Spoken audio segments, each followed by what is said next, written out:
It's 2 a.m. and you're lying in bed, replaying a conversation from 3 days ago.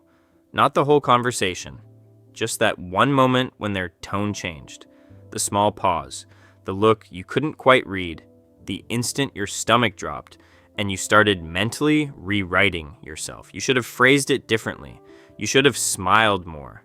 You should have been smaller. The other person probably hasn't thought about it once. But you're here, in the dark, handing them the pen and waiting for them to write your verdict. You've probably told yourself you need to stop caring so much.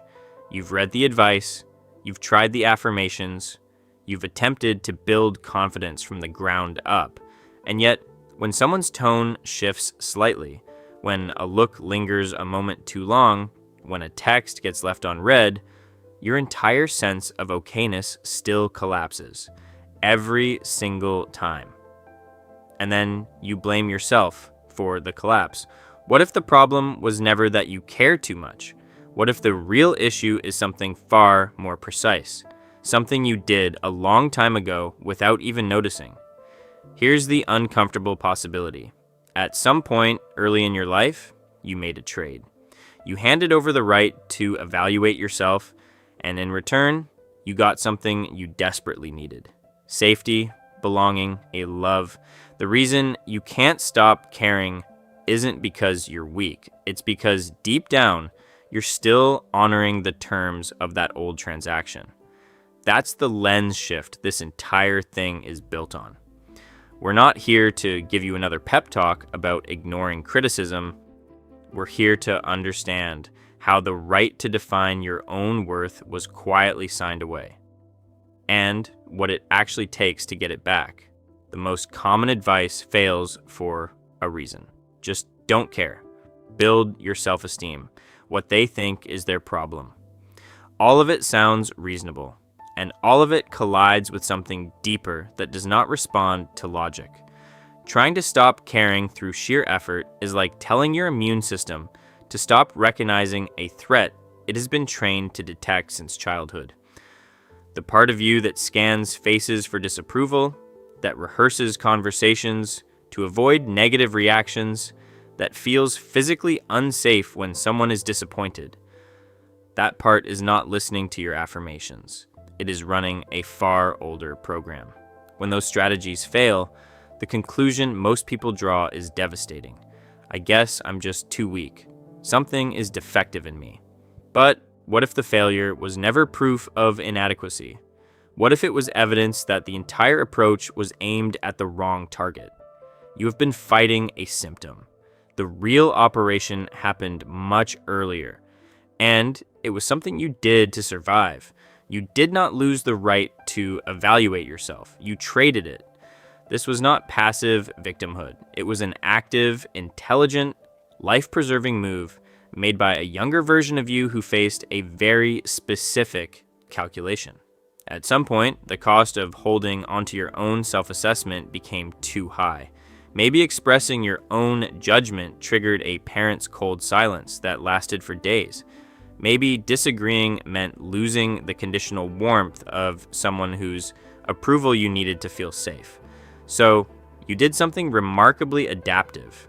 You said, consciously or not, I'll give you the authority to tell me whether I'm okay. And in exchange, I get to stay safe. I get to belong. I get to keep the love that feels essential to my survival. That is not a flaw. That is a strategy. And it worked for a time. The problem is not that you made the trade. The problem is that the trade is still running long after the original conditions that made it necessary have disappeared. What was so valuable that it was worth surrendering the center of your self-perception? For many people, it comes down to very specific relationship shapes. A child who learned that disagreement brought withdrawal quickly figured out that self-evaluation was dangerous. If you had a parent whose love arrived only when you performed well, when you were agreeable, when you didn't cause trouble, you learned to outsource the verdict. If they think I'm good, then I am good. If they're disappointed, then I am disappointment itself.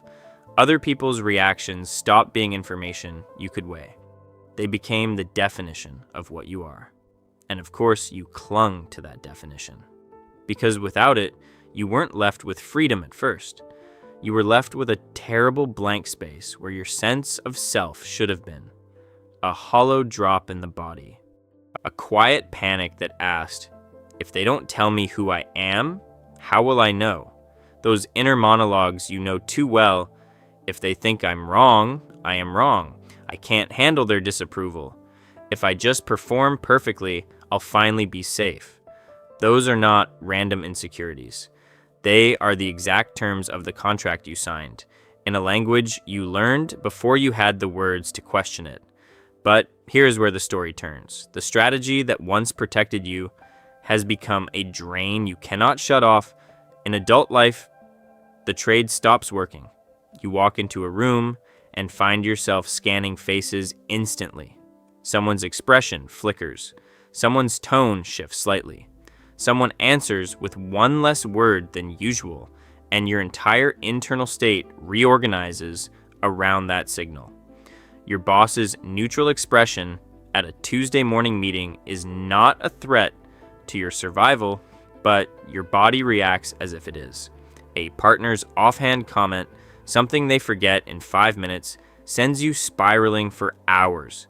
A stranger's casual opinion online can hijack your entire emotional state.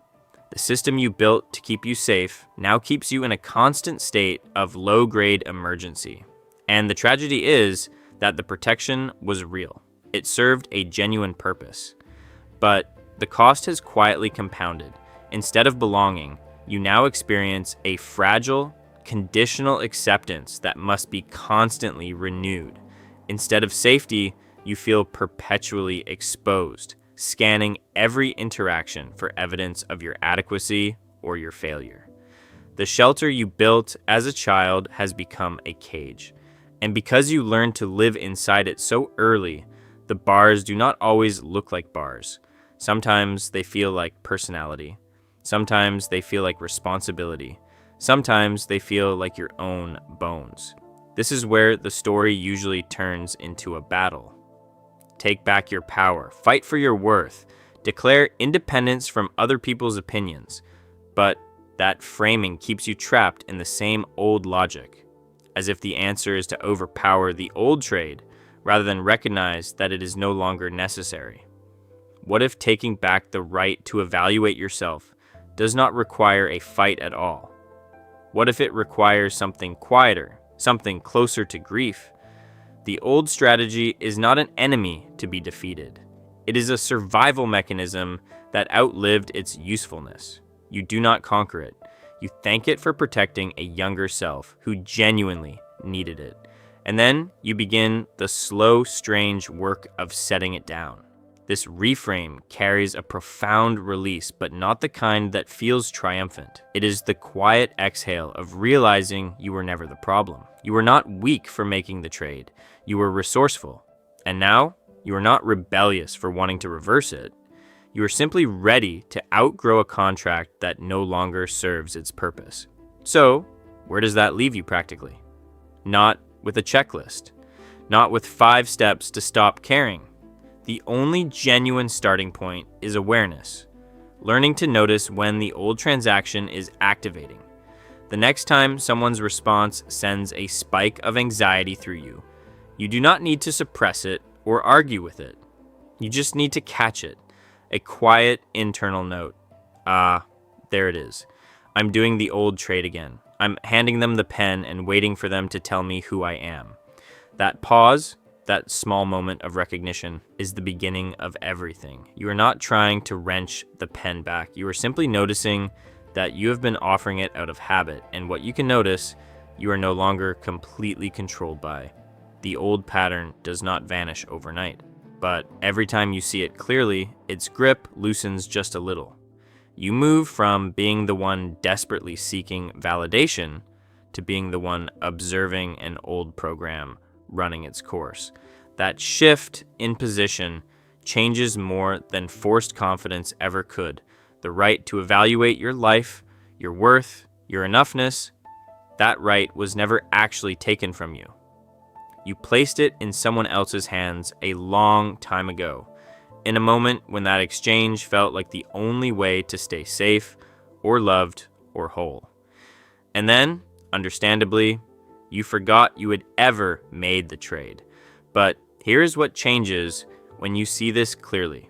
You realize you are not fighting to gain something you never had.